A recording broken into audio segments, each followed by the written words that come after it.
And now it's good afternoon to Jim O'Hagan. Hello again, Walter. If you pass number 1 Brookhill Avenue off the Cliftonville Road in North Belfast, you will notice a blue plaque on its wall. The property back in 1907 was a rectory. The blue plaque commemorates the birth there on the 21st of September of that year of Louis Neice, poet, classical scholar, and man of the BBC of days gone by. Louis Neice, or to give him his full name, Frederick Louis Neice, was the son of the Reverend John Frederick Neice, the then Church of Ireland rector of Holy Trinity Church in Trinity Street near Carlisle Circus. His mother was Elizabeth, née Clesham, and both his parents hailed from the west of Ireland. When Louis was 2 years old, the family of 2 boys and a girl moved to Carrickfergus when the father became rector of St. Nicholas's Church. Before Holy Trinity, the Reverend Neice had served in St. Clement's Parish in East Belfast. Louis's mother died when he was only 7 years old, and like many Victorians, his father was a rather remote and distant figure to his children.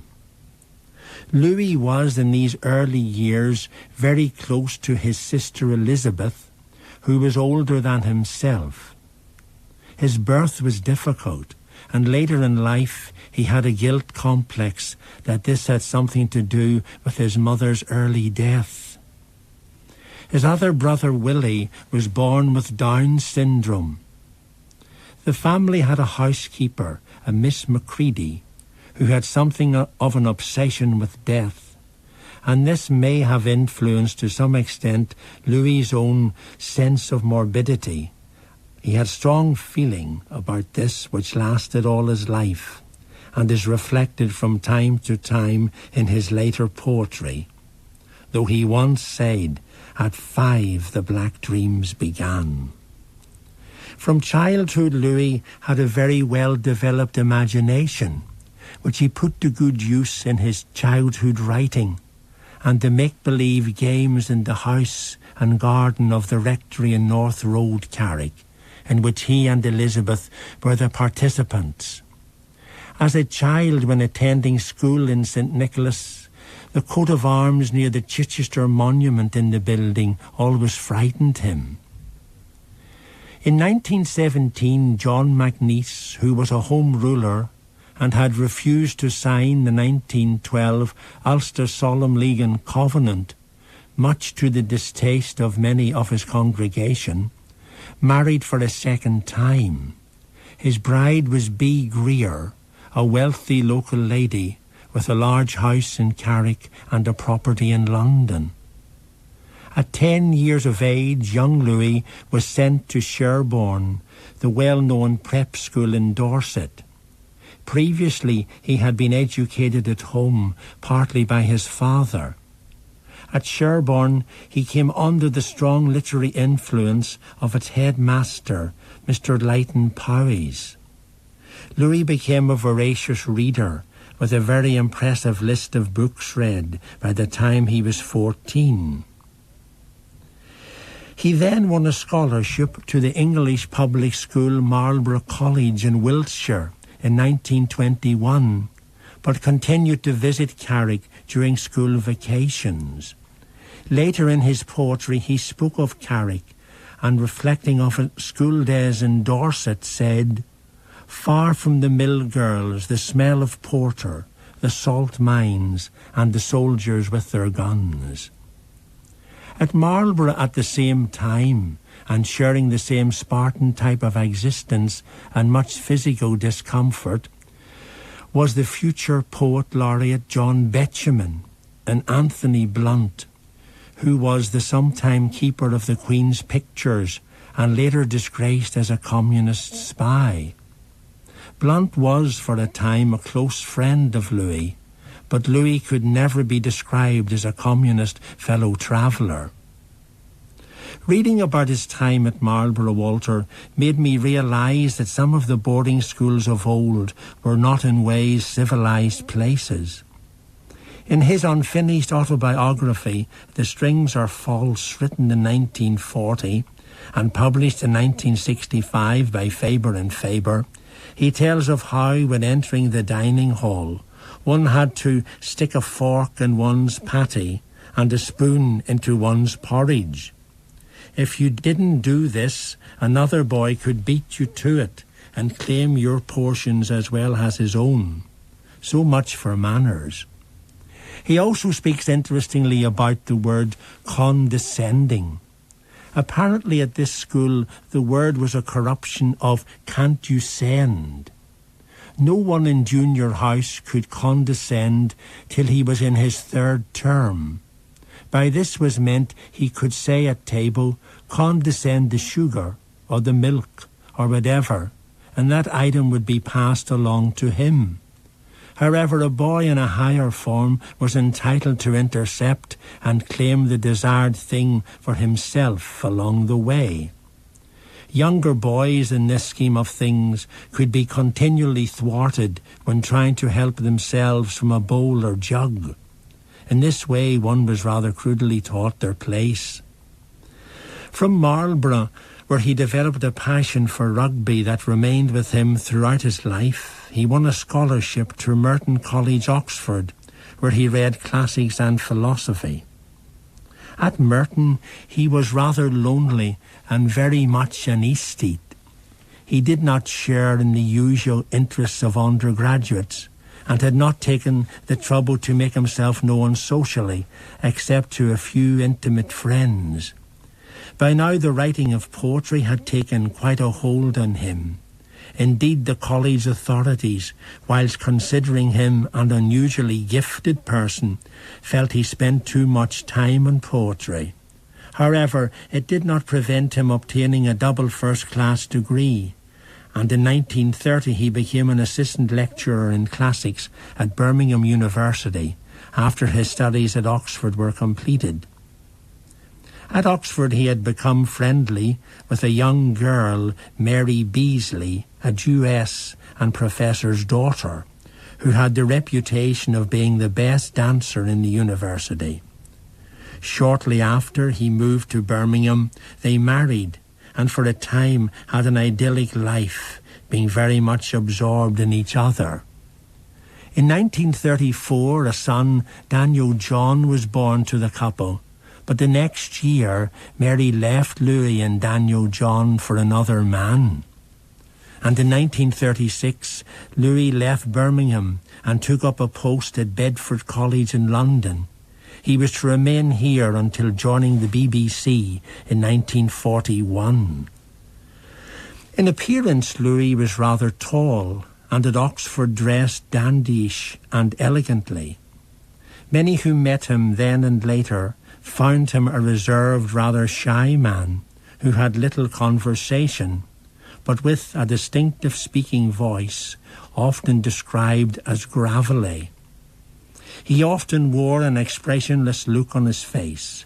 Politically, he was left of centre, but he was not a political poet in the sense of being a crusader for or committed to a particular cause.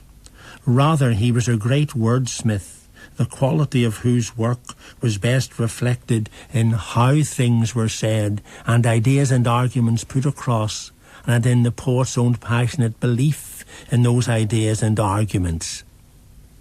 It is not my intention to dwell at length on an analysis of his poetry, but he had for me a beautiful and pithy way of recording his observations of life and places in general. For many, a lot of his poetry was superficial in the sense that it dwelt on ordinary things. His work could perhaps be compared to the style of the early novels of Graham Greene in describing a scene or a mood. Witness the following in describing a street scene in the London of the 1930s. Nelson in Stone and Johnny Walker moves his legs like a cretin over Trafalgar Square, and in the corner house the carpet sweepers advance between the tables after crumbs. One gets the visual aspect perfectly there. E.R. Dodds, who was his professor of Greek at Birmingham and his literary executor, speaks of Louis being stimulated poetically by fleeting moments, such, as he puts it, to nonsense talked by one's friends, or the smell of turf smoke, or the silence of a ruined Byzantine church. On such occasions Louis had an urge to record these, and he did. Often, as I've said, his work has a melancholy aspect, but you often feel he desires time to stand still, so as to enjoy and take happiness when it comes.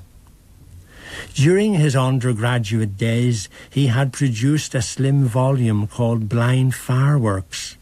Later in the 30s, he produced much more, whilst holding down his university posts. Autumn Journal, which was published in 1939, contains for many people some of his finest lines, and for them is his masterpiece. Another favourite poem for many is The Sunlight on the Garden. Whilst Neice was at Oxford, he met the renowned English poet W.S. Auden and remained a friend throughout his life. Louis wrote a great deal of verse, including some of the best love lyrics of modern poetry, but perhaps he wrote too much poetry. He did write quite a bit about the north of Ireland and of his upbringing here. Towards Ireland in general, he had a somewhat ambivalent attitude. Perhaps the part of Ireland he liked the best was the west, the place of his parents' roots, and he visited there from time to time. Regarding his own north, it must be said that although he had some very close friends here, like George McCann the sculptor, he considered the place to be rather bigoted in outlook. To a certain extent, he distanced himself from politics both north and south. And although he visited Dublin regularly for rugby internationals, he wrote on one occasion that Dublin was never my town, as he put it. Louis did not share his father's love of religion, being an unbeliever himself, but he did recognise John Neice's sincerity as a good man, even though father and son were never all that close, it seems. Incidentally, after his father left Carrickfergus in the early 1930s, he became Church of Ireland Bishop of Waterford, and then returned to Belfast as Bishop of Down, Connor and Dromore. John Neice as Bishop in Belfast aroused much controversy at the time of the death of Lord Carson in 1935, when he persuaded the board of St Anne's Cathedral not to allow the flying of the Union flag over Carson's tomb in the building. The Northern Ireland government were very much angered. Bishop Neice, it must be said, had never much liking for Carson, who he always blamed as the man who broke the unity of Ireland. However, he did admire certain qualities in Carson, such as his honesty and tenacity. John Neice died in 1942. Louis had a mischievous sense of humour, once describing himself in Dublin as the son of a bishop. It took some time for this to register fully with his listeners. As well as the writing of poetry, Louis Neice wrote a number of stage plays, 6 in all. These were his own translation of the Greek play The Agamemnon by Aeschylus, Out of the Picture, One for the Grave, Station Bell, Black Legs and Eureka. A play called Traitors in Our Way was performed in Belfast in the Old Group Theatre way back, and some of the others I have mentioned have been professionally performed. Traitors in Our Way was another name, I understand, for Blacklegs. It was accepted too, apparently, by Dublin's Abbey Theatre in 1939, but never performed. Perhaps some of your listeners, Walter, may have seen it in Belfast. It was written by Louis in the middle 30s, set in the near future, and involving a war with Hitler and a general strike. Although Neice won much praise for his actual translation of the Agamemnon, the play, when performed as a drama, was not the success he had hoped for, nor really were any of the others, though One for the Grave, written in 1958, was praised for some original touches. In the 1930s, when Louis was teaching classics to subsist, and in reality wanted to be a writer above all else, a career desire which lasted the rest of his life, he wrote a book on the work of the poet W.B. Yeats. Louis Neice was 33 when he joined the BBC Features Department in May 1941. He was to remain a radio writer-producer there for the rest of his life, save for short periods of leave of absence and for reporting trips that took him to many countries. For a period of 18 months, approximately in 1950-51, he went to Athens as director, firstly of the British Institute there, and then as deputy director of the British Council, when the two bodies merged. His job was to spread British culture in a land rich in its own cultural heritage, but only then having left the ravages of civil war. The archives of the BBC in London contain much typescript of his, which include, as well as documentaries, radio plays. To some he is credited with creating the arts department of the corporation. Certainly his output was phenomenal. Many of his scripts lasted 30 minutes, and some are on an hour or more. He had a brief venture into television, but this, like his stage plays, did not prove entirely successful. Louis translated from the Greek for the BBC, and Goethe's Faust. Much of his BBC work is of interest today mainly to historians, in that the themes and occurrences which sparked them were topical. A good deal of his output during the Second World War was designed with propaganda in mind. One could take a lot of his work then, and with suitable photographs from Picture Post, create a very good anthology of what ordinary life was like in the war years. Shortly after the war started, he had endeavoured to join the Royal Navy, but found that his eyesight was not of sufficient standard. During the war years, numbers 26 of his documentaries was set in Belfast and called A Home in Belfast, and was about how the people here stoically endured the times they were living in and still loved their city. Neice, for the programme, wrote a parody on the words of the song The Blue Hills of Antrim. Well-known radio plays of the period of his are The Dark Tower and Christopher Columbus. Louis met Hedley Anderson late in 1941, and they were married in the summer of the next year. Hedley, who was the same age as himself, had received voice training as an opera singer, but it was really as a cabaret singer that she had become well known. I understand she made some recordings. The couple had a daughter called Bimba, and Louis and Hedley lived together for nearly 20 years in London. However, Hedley became so exasperated by Louis's bouts of heavy drinking and by his association with an actress called Mary Wimbush that she told him to leave home. Previous to his marriage to Hedley, Louis had a relationship with a lady called Nancy Coldstream. Apparently, she found him to be a very possessive person. In the summer of 1963, after a working trip to Yorkshire as part of a BBC assignment, Louis caught pneumonia, receiving a bad wetting made worse by staying in wet clothes too long.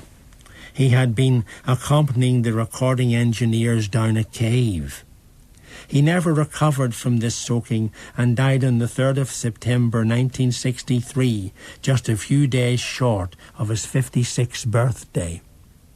At the memorial service held in the All Souls Church near the BBC in London, W.H. Auden gave the address. Louis's remains were cremated and his ashes were brought home and deposited in the grave of his mother at Christ Church, Carrodore in County Down. His funeral there had an unusual twist. The officiating rector and a large number of mourners had been waiting for the urn containing the poet's ashes for about 20 minutes or so.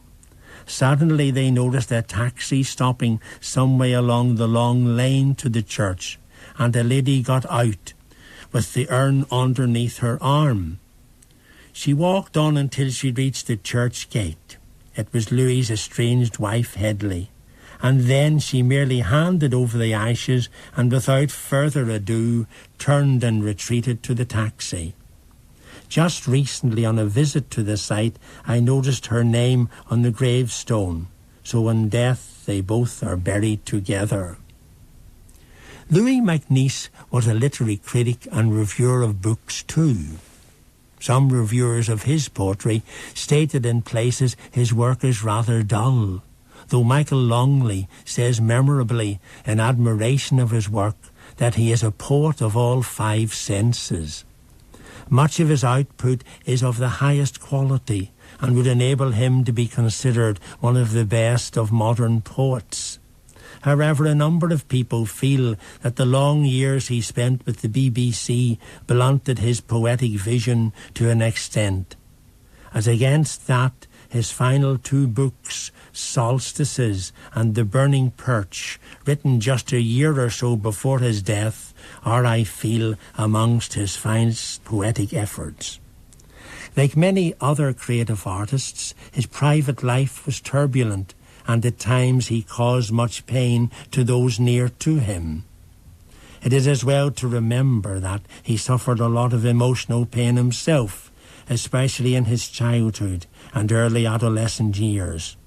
In some of his poems, like Valedictions, written in 1937, he had harsh words to say about his native city, but they were honest sentiments and said as he saw it for the right reasons.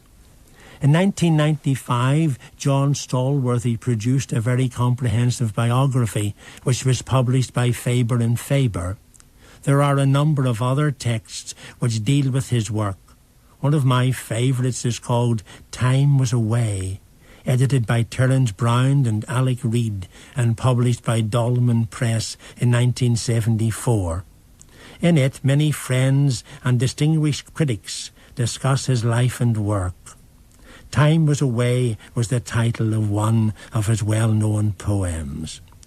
Louis MacNeice, by any standards, is one of the best poets of the English language that Ireland has produced. Was he Belfast's finest? For my own part, I revisit his work again and again, and always come away with reflective profit. T.S. Eliot called him a poet of genius. Jim O'Hagan. Now, tonight in the Flowerfield Arts Centre at 8 o'clock, the fabulous songwriter B.A. Robertson will be in concert, and opening the show will be an acoustic trio comprising songwriters Anthony Toner, Clive Culbertson and Adrian Culbertson. Tickets are £9 with a concessionary rate of £7, and that includes a glass of wine or orange juice at the interval. They're available from the Flowerfield Arts Centre. The Hollywood International Jazz Festival finishes tonight with the big jazz party in the Culloden Hotel, starting at 7:30, with Ed Polster and the International All-Stars in a centenary tribute to the great Eddie Condon, the Janet Seidel Trio, Janet is Australia's First Lady of Jazz, T.J. Johnson's Jazz Band, and Brian Carrick's Algiers Stompers. Tickets will be available at the door. The St. George's Singers present Music for a Summer Evening in St. George's Church High Street on Tuesday at 8 o'clock, with a performance of Sing It Dem Herren by Bach and music by Tallis, Part, Barosh, Kodai and Brahms. The programme introduced and conducted by Brian McKay. Tickets are £10, concessions £8, and that includes a glass of wine. In the Argery, the National Trust property near Moy, Jubilati will be performing in the Octagon Room in the Argery on Tuesday evening at 8 o'clock. Tickets are £11, and that includes a light supper. Booking is essential as numbers are limited, and the number to ring is 028 8778 4753. Well, now it's music all the way up to 5 o'clock with Roy Irvine. Roy, good afternoon.